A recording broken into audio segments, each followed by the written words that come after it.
Bienvenida. Hoy nos espera una exploración fascinante, creo yo, de un compendio de sabiduría mística. Se llama El Libro de los Principios Cabalísticos. Y es interesante porque no es de un solo autor, ¿verdad? Es más bien una recopilación. Exacto. Reúne sentencias, preceptos, misterios, de la tradición cabalística hebrea. Es bastante denso. Sí, se nota. Nuestro objetivo hoy es, intentar ir un poco más allá de solo leerlo. Queremos como destilar las ideas clave, ¿no? Esas chispas de conocimiento, quizás los detalles que más llaman la atención. Y para empezar, creo que es clave entender la palabra misma, cábala.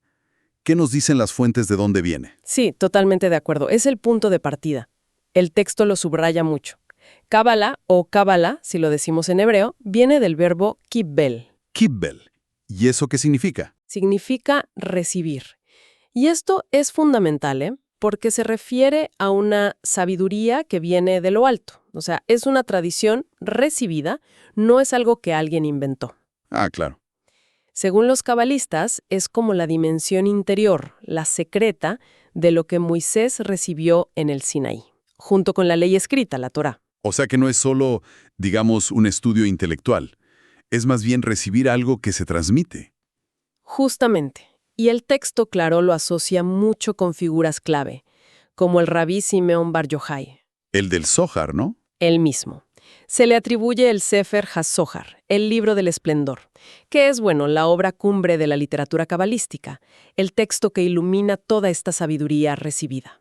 Y hay algo que me pareció curioso que mencionan las fuentes, sobre por qué publicar un libro así ahora. Lo ligan a los tiempos mesiánicos. Incluso citan fechas, ¿no? 1948, 1967, conectándolo con profecías sobre Jerusalén. Como si estos tiempos necesitaran que esta sabiduría, antes más oculta, empiece a salir a la luz. Exacto. Le da una perspectiva de urgencia casi. Sugiere que la cábala no es solo una cosa antigua, sino que tiene una relevancia que, según esta visión, está creciendo ahora. Interesante. Bueno, ok.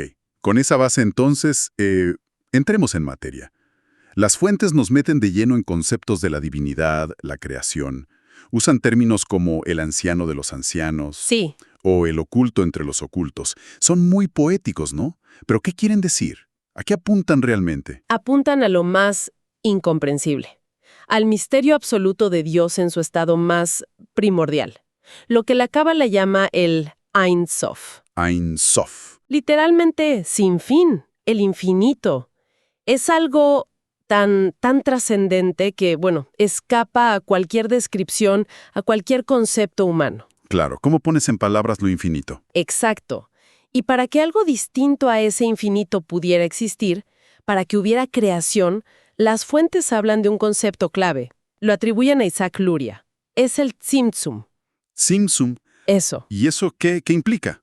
Implica, a ver cómo explicarlo, como una especie de contracción o retirada de la luz infinita de Dios, como si Dios se contrajera sobre sí mismo. Para hacer espacio. Justo eso, como si Dios hiciera espacio dentro de su propia infinitud, para que surja un vacío primordial, un lienzo, digamos, donde la creación pueda aparecer. Entiendo. Si no, todo seguiría siendo Dios indiferenciado.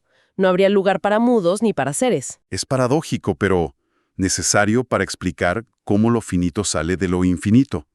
Y esas figuras que mencionabas, el anciano de los ancianos. Esas son formas de hablar de las primeras emanaciones, las manifestaciones divinas que surgen después del Tzimtzum.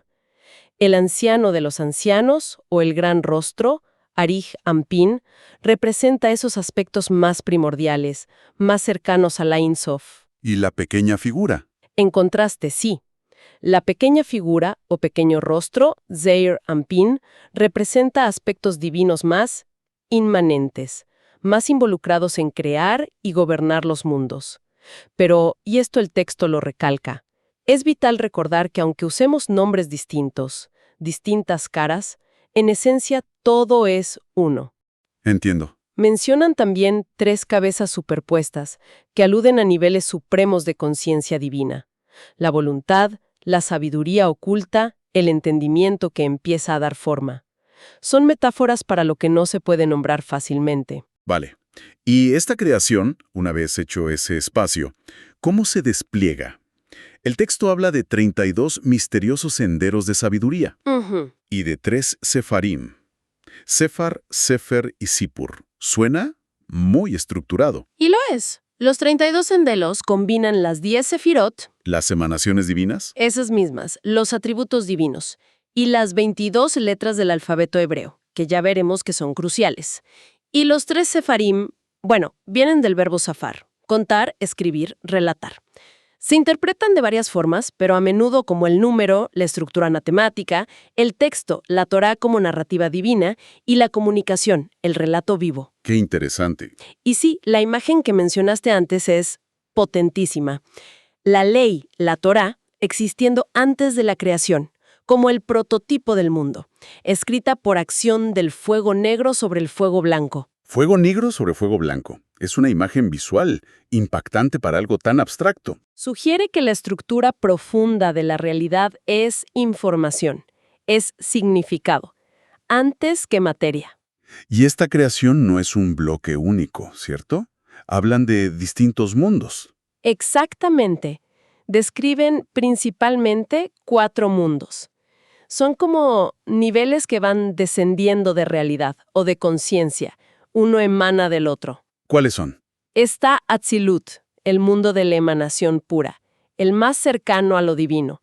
Luego Bria, el mundo de la creación, donde surgen como las ideas arquetípicas. Después Yetzirah, el mundo de la formación, donde toman forma los ángeles, las estructuras sutiles. Y finalmente, Asiá, Hacia el nuestro. el mundo de la acción, sí, nuestro mundo físico, material. Y todo esto se conecta con un principio que parece central en la Cábala. ¿La correspondencia puede ser? Fundamental. El texto lo dice clarísimo. El mundo de aquí abajo ha sido hecho a la imagen del mundo superior. Lo de abajo es reflejo de lo de arriba. Lo micro y lo macro. Se espejean, sí. Y usan también la idea de revestimiento, como que cada nivel de realidad es una vestidura para el nivel superior. Lo oculta y a la vez lo revela un poco. Es una visión del cosmos súper interconectada. Tiene sentido. ¿Y nosotros, los seres humanos, dónde encajamos en toda esta estructura de mundos, emanaciones? Bueno, el ser humano en su estado ideal, digamos, Adán antes de la caída, es visto como una síntesis de todos los mundos, un microcosmos que refleja el macrocosmos. Un resumen del universo. Algo así. Originalmente se dice poseía una sabiduría que lo abarcaba todo. Y el texto detalla también la estructura del alma humana, que refleja esta complejidad. Menciona 3 niveles principales. 3 niveles del alma. Sí, Nefesh, que es el alma vital más conectada al cuerpo, a los instintos, predomina en el sueño. Luego Ruach, el espíritu, el alma emocional e intelectual, se asocia a la conciencia de vigilia, al habla, y Neshama, el alma superior. La chispa divina. Esa misma, capaz de la contemplación más alta, la conexión directa con lo trascendente. A veces incluso se mencionan niveles aún más altos, como Chaya o Yechida. Vaya, es una visión del ser humano mucho más rica, más compleja, que es solo cuerpo y alma. Bueno, pasemos a otro pilar que el texto trata mucho, la ley, la Torá. Le dan unos atributos altísimos, dicen que es perfecta, una luz. Incluso el nombre del santo. Exacto. Eso va mucho más allá de un código de conducta normal, ¿no? Totalmente. Desde la perspectiva cabalística que presentan estas fuentes, la Torá no es solo un libro de leyes o de historia. Es la manifestación misma de la sabiduría divina. De la voluntad de Dios, pero en lenguaje humano. Como el ADN espiritual del universo, dijiste antes. Algo así, sí. Por eso su estudio es una actividad espiritual de primerísimo orden, más importante incluso que la profecía directa o que los sacrificios que se hacían en el templo. Estudiar Torá es, bueno, como comulgar con la mente divina. Pero, y aquí viene una advertencia que el texto recalca mucho, no es solo leer las palabras y ya está. Exacto. Y es una advertencia muy seria. Citan a Rabí Simeón Bar Yochai, que dice algo como, «Pobre de aquel que tome la envoltura por la escritura misma». Es una condena fuerte a quedarse en la superficie. La envoltura compara el sentido literal del texto con una vestidura. Es necesaria, protege, pero no es la persona. El sentido más profundo es como el cuerpo, que serían las historias y leyes en un nivel más alegórico. Y finalmente, el alma. El alma serían los secretos místicos. El significado último, ¿sí? Quedarse solo en la letra es como confundir la ropa con la persona. Te pierdes lo esencial. Claro. El sentido literal, el pshat, es la cáscara, la klipaj en hebreo, que también puede significar corteza o incluso fuerza negativa si te aferras solo a ella. Es necesaria para guardar el contenido. Pero el alimento de verdad, el grano de adentro, son los niveles más profundos de interpretación. ¿Cómo cuáles? Bueno, se habla de remes, alusión, drash, investigación, alegoría, y sod, el secreto, el misticismo. Juntas forman el acrónimo Pardes, que significa paraíso. Pardes, paraíso. Qué sugerente. Brillante, potente, pero quizá te ciega si la miras directo. En cambio, la ley oral, la Torah Shebe'al Peh, que es la tradición de interpretación recibida, es como la luz de un candil. La necesitas para poder ver bien bajo la luz del sol, para iluminar los detalles ocultos de la escritura. Me gusta esa analogía del candil, ¿sí? Y refuerzan esto diciendo que cada palabra, cada letra, hasta cada trazo de la letra, guarda los más preciosos y supremos misterios. Es ver el texto sagrado como un universo infinito de significados. Totalmente. Y claro, eso lleva a una actitud de reverencia, de cuidado. Citan otra analogía. La ley es como el vino. ¿Cómo el vino? Sí, dicen, así como el vino tiene que guardarse bien para que no se avinagre, la ley no debe revelarse sino a quienes sienten verdadero temor del Eterno. Y temor aquí no es miedo que paraliza, es más bien un profundo respeto, una conciencia de la responsabilidad que implica manejar este saber. Entiendo. Y no es solo un ejercicio intelectual para uno mismo. El texto dice que estudiar la ley tiene un impacto cósmico, que es un soporte para el mundo. Exacto. Y que incluso ayuda a las almas que ya partieron, que las ayuda en su camino en los otros mundos. Le da al estudio una dimensión súper activa, transformadora. Sí, es una práctica que sostiene la creación entera y conecta los mundos. Es muy potente. Ahora, si la Torá tiene secretos en cada letra, esto nos lleva directo a cómo ven el alfabeto hebreo. Las fuentes dicen que no son simples signos para escribir. Aquí es donde la cosa se pone realmente interesante, ¿no? Absolutamente. Para la Cábala, las 22 letras hebreas no son convenciones humanas para anotar sonidos, no, son consideradas las fuerzas elementales, los bloques de construcción primordiales con los que Dios creó el universo entero. O sea, ¿fuerzas creadoras en sí mismas? Sí, como las frecuencias vibratorias fundamentales de la realidad, si quieres una analogía moderna. El texto se apoya mucho en el Sefer Yetzira, el libro de la formación. Un libro antiguo y misterioso, ¿verdad? Muy antiguo y muy enigmático.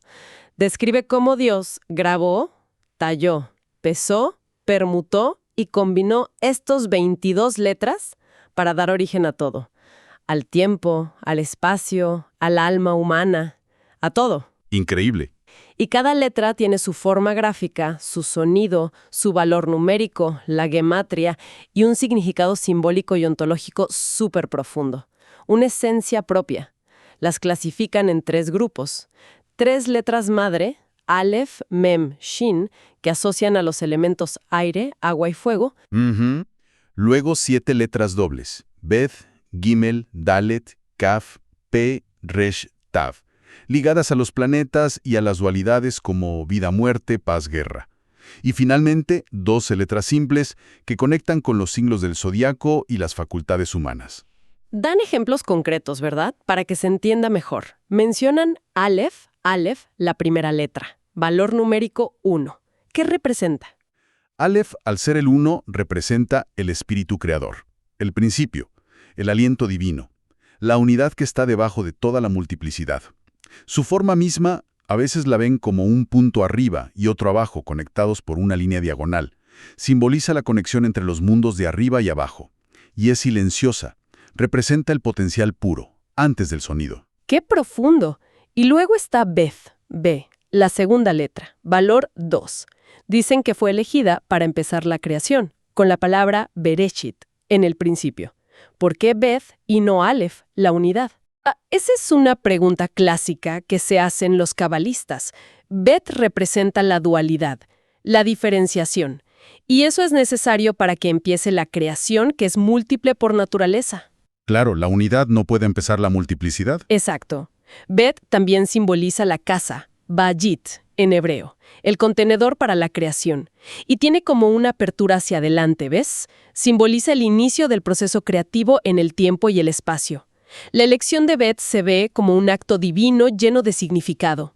Es fascinante pensar en las letras así, no solo como símbolos, sino como agentes de la creación. Y esta perspectiva, según el texto, se extiende a la geometría. Hablan de una geometría sagrada. Sí. Afirman que la Cábala tiene una comprensión muy profunda de los principios geométricos y matemáticos del universo, y que los cabalistas sabían cosas que la ciencia profana, como la llaman, descubrió mucho después, o que todavía no entiende del todo. Más allá de la gematria, de los números. Sí, van a la forma, a la proporción, y hacen una conexión muy específica y audaz, diría yo, entre el número pi y un nombre divino, Shaddai. Pi y Shaddai, ¿cómo es eso? ¿Cómo funciona esa conexión? Bueno, es una interpretación basada en gematria y, bueno, una cierta manipulación simbólica de los números. Toman el nombre Shaddai, Shedi, que se suele traducir como todopoderoso, calculan su valor numérico. Shin, Shed vale 300, Dalet vale 4, Yod vale 10. Sumados dan... 314. Exacto, 314. Como 3,14. La aproximación básica de pi. Justo. El texto toma esa correspondencia numérica, 314, como una señal de que pi, esa constante fundamental del círculo, está codificada en ese nombre divino. Y a partir de ahí, postulan que el universo mismo fue, en cierto modo, creado o estructurado a partir de ese número. ¡Wow! Vinculan la omnipotencia divina Shaddai con la estructura matemática del cosmos, representada por pi. Es una afirmación sorprendente, la verdad. Y no se quedan ahí, ¿cierto? Relacionan las letras hebreas con polígonos y hasta con un teorema geométrico. Así es. Conectan las 22 letras con 22 polígonos regulares que se pueden inscribir en un círculo, y reinterpretan una frase medio oscura del Sefer Yetzirah, algo como 7 divide 3 frente a 3 y la ley decisiva entre los dos, pero no como algo simbólico, sino como el enunciado de un teorema geométrico concreto. Un teorema. ¿Y qué implicaría ese supuesto teorema? Según el texto, este teorema cabalístico permitiría, agárrate, la construcción geométrica del eneaplano regular, un polígono de 9 lados, usando únicamente regla y compás. Pero eso la matemática dice que es imposible. Exactamente. La matemática clásica lo demostró imposible.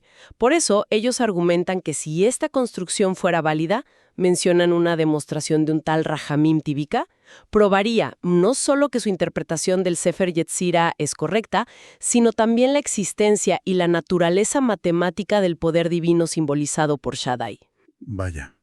Es un intento muy audaz de validar el misticismo usando geometría euclidiana, desafiando los límites aceptados de las matemáticas. Una conexión realmente inesperada entre misticismo y construcciones con regla y compás. Bueno, más allá de estas estructuras cósmicas y matemáticas tan abstractas, las fuentes también juntan muchos principios para la vida espiritual del día a día. Consejos más prácticos, digamos. Sí, claro.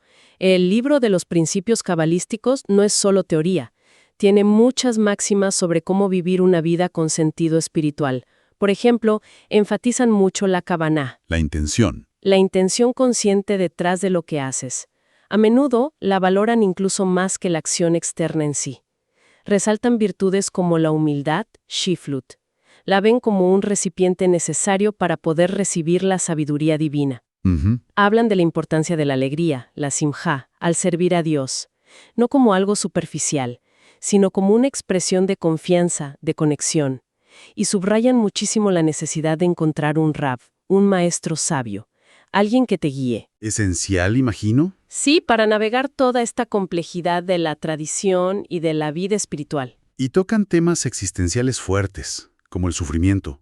Hay una idea ahí que me llamó la atención particularmente. Quizá la idea de que el sufrimiento de un justo, de un sádic, puede tener un propósito redentor para toda su generación. Esa misma. Sí, el texto sugiere que a veces el dolor de una persona puede servir como una expiación por otros, obtener perdón o suavizar juicios para el grupo. Lo comparan con una sangría medicinal. Una sangría. Claro, es dolorosa para la parte donde se hace, pero busca sanar a todo el cuerpo. Es una visión que le da un posible significado trascendente al sufrimiento, conectándolo con el bien común. Es una perspectiva fuerte, desafiante, pero quizá también consoladora en algún punto. Y la exploración del alma no termina con la vida, ¿verdad? El texto habla de qué pasa después de la muerte. Efectivamente, menciona de forma explícita la doctrina de la reencarnación. La llaman Gilgul Neshamut, el ciclo de las almas. ¿Reencarnación en la Cábala? Sí, la presentan como una oportunidad para las almas que no cumplieron del todo su propósito o no rectificaron sus errores en una vida. Pueden volver a encarnarse para tener otra chance de aprender, de crecer espiritualmente. O sea, no es un castigo, sino una oportunidad más. Así lo presentan, sí. Y también tocan la idea de la preexistencia de las almas, que las almas ya existen en un estado puro en los mundos de arriba antes de bajar a un cuerpo físico, y que ya tienen como una forma espiritual, relacionada con el cuerpo que van a animar. Vaya. El cuerpo físico resucitará a partir de un núcleo indestructible, un hueso de luz o molde imperecedero, el hueso luz, que queda incluso después de que el cuerpo se descomponga. Preexistencia, reencarnación, resurrección, son visiones complejas del viaje del alma, sí. Y para añadirle otra capa de misterio, el texto incluye una sección con un título muy sugerente: La Cábala del Oro Filosofal. ¿Qué es eso? Oh, sí. Aquí el lenguaje se vuelve deliberadamente críptico, muy simbólico. Recuerda mucho a la alquimia occidental, pero, claro, interpretada con una lente cabalística. ¿Alquimia? Del plomo sagrado, de una cabeza de oro. Suena a alquimia literal, a transmutar metales, ¿o no? Parece que apunta más bien a un proceso de transformación espiritual interna. Usa toda esa imaginería tan rica de la alquimia como metáfora para describir etapas de purificación, de iluminación, de unificación del alma. Ah, entiendo. Conecta esos símbolos alquímicos con personajes bíblicos como Tubal-Caín, el primer herrero, con lugares sagrados, con principios cabalísticos como la Sefirot. Sugiere una alquimia interior, una búsqueda para transmutar el plomo de nuestra naturaleza inferior en el oro del espíritu iluminado. Transmutar el plomo en oro, pero dentro de uno mismo. Exacto, culminando en darse cuenta de la unidad fundamental. Lo resumen en la frase «todo está contenido en uno». Es una forma muy poética, muy esotérica, de describir el camino místico. Un lenguaje que invita a meditar, a buscar el significado oculto. Muy en el espíritu de la Cábala, ¿no? Bueno, hemos recorrido un camino denso, Desde la contracción divina para crear el espacio. El Tzimtzum. Exacto, pasando por los mundos que emanan, la Torá como alma de la creación con todas sus capas de significado, las letras hebreas como fuerzas cósmicas, esa conexión sorprendente con la geometría sagrada, hasta el viaje del alma, vida, muerte, reencarnación, transformación interior.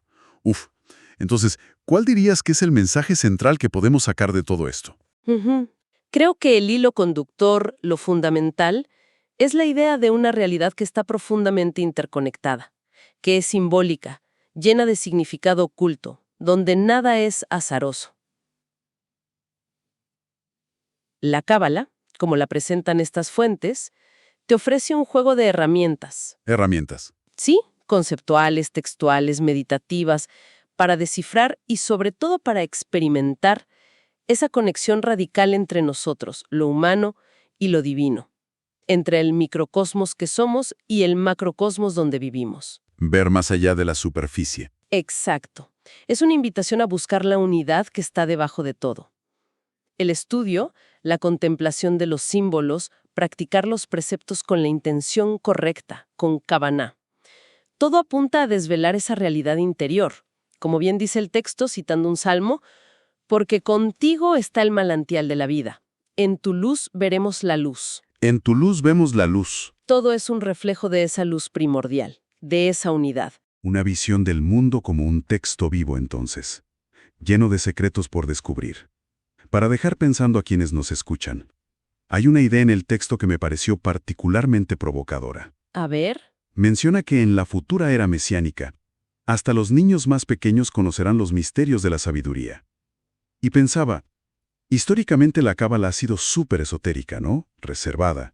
Se transmitía con mucho cuidado a discípulos preparados después de años de estudio de la ley normal. Sí, tradicionalmente muy resguardada. Entonces, ¿qué implicaría realmente que esta sabiduría oculta, estos secretos tan profundos sobre Dios el universo, se volvieran accesibles para todos?